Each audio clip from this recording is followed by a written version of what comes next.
ناموس رسالت کے معنی اور مطلب کیا ہے؟ ناموس کا مطلب یہ ہوتا ہے کہ میاں بیوی آپس میں بے تکلف ہوتے ہیں، نہیں ہوتے؟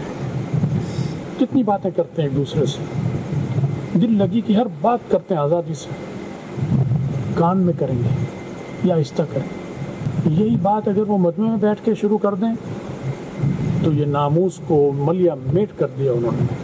بیوی نے اپنے شوہر کی ناموس کو ملیا میٹ کر دیا اور شوہر نے اپنی بیوی کی عزت آبرو کو ملیا میٹ کر دیا۔ مجمع کے سامنے بیوی کو چپٹا لے اور چوما چاٹے شروع کر دے، وہ اس سے تو کیا ہوا؟ دونوں کی عزت ناموس برباد ہو۔ یہی کام شرم حیا کے ساتھ ہو تو دونوں کی عزت اور ناموس کو چار چاند لگ گئے۔ تو ناموس کا مطلب ہوتا ہے رازداری سے کوئی بات کر دینا، رازداری سے خیر کی بات کر دینا۔ اسی لیے جبرائیل علیہ السلام کو ناموس کہا جاتا ہے، کیونکہ وہ وحی لے کر آتے تھے اور جو بھی خیر کی باتیں لاتے تھے وہ صرف نبی کو پتہ چلتی تھی، دائیں بائیں کسی کو پتہ نہیں چلتی تھی، وہی صرف انہیں پتہ چلتی۔ جیسے بیوی کی بات صرف شوہر اور شوہر کی بات صرف بیوی سنتی ہے، آپس کی بے تکلفی کی بات ہے، دوسرا نہیں۔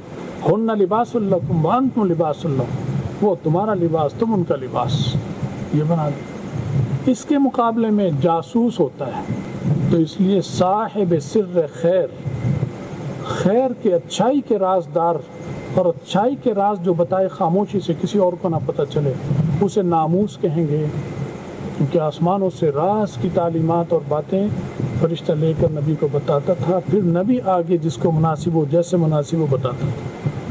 تو یہ صاحب سر خیر، اچھائی کے رازداروں کا حامل، اسے ناموس کہیں گے۔ اور جاسوس صاحب سر شر، اس کے پاس بھی راز ہوتے ہیں لیکن شر کے راز ہوتے ہیں، سمجھ گئے؟ وہ تمہارے گھر کے اندر روشن دان سے جھانکتا ہے، ایجنسیاں کیمرہ لگاتی ہیں، پھر تمہاری پرائیویسی میں جھانکتی ہیں، میاں بیوی کے معاملات پھر تمہیں بلیک میل کرتے ہیں۔ یہ حرام اور گناہ ہے اور یہ جاسوس ہے، یہ ناموس نہیں ہے، صاحب سر شر ہے۔ یہ دشمن کا جاسوس آ گیا ہندوستان کا، یہاں ہماری فوج میں پھر رہا ہے، پتہ ہی نہیں چل رہا، وہ تو فوجیوں کے روپ میں پھرے گا، تو وہ بھی جاسوس ہے، وہ ناموس نہیں ہے، وہ جاسوس ہے۔ بس یہ فرق ہے، سمجھ میں آ گیا؟ تو ناموس رسالت، نبی کی آبرو، نبی کی عزت، یہ مطلب ہے اس کا۔ رسالت، نبی کی رسالت، تو اس کی آبرو، اس کی عزت، اور خاتم النبیین ہونا اس کی عزت آبرو ہے کہ وہ آخری نبی ہے۔ اگر آخری نبی نہیں ہے تو پھر گاما بھی نبی کا دعویٰ کر دے گا اور ساجہ بھی نبی کا دعویٰ کر دے گا اور مرزا نے بھی کر رکھا ہے، تو ناموس سے رسالت ختم ہو جائے گی، عزت اور آبرو، اس کی قدر و ویلیو، اہمیت ختم ہو جائے گی۔ تو یہ ناموس رسالت ہے۔ بات سمجھ گئے؟